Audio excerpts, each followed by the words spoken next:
Hi, Garth Delican here again. Now if you remember, I did a video a few weeks ago and I was talking to you about being uncomfortable. But I was watching a video the other day that really inspired me. It's by a guy called John Faraday. He was one of America's youngest millionaires.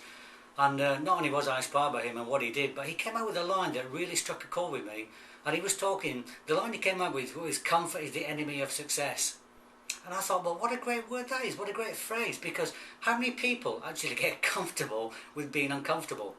And by that I'm talking about, if you're overweight, sometimes it's not that you can't be bothered to do anything about it, but you sort of don't have the motivation and you get comfortable with being overweight. Or maybe you're not very fit, or you want to exercise, but because you've been so used to not being fit, you actually get comfortable with not being fit. It's almost like a catch-22 situation, isn't it?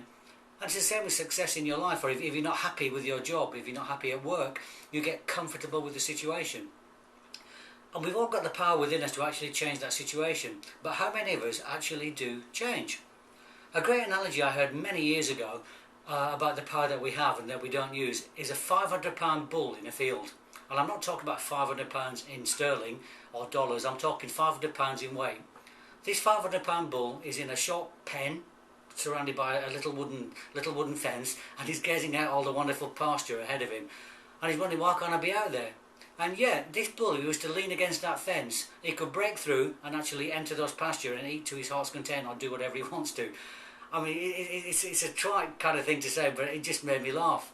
And I'm just thinking, how many of us are pressing against a fence of life without actually exerting enough force on it to make that change that we want?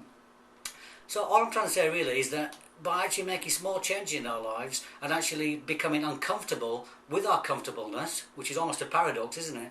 We can actually make the changes that we want and move forward with our lives. So it's just a little bit of food for thought, and it's just a short video just to capture my thoughts. So give it a go, exert a little bit of force against your life, push against that fence, smash through that barrier and see where it takes you. I'll speak to you soon. Bye.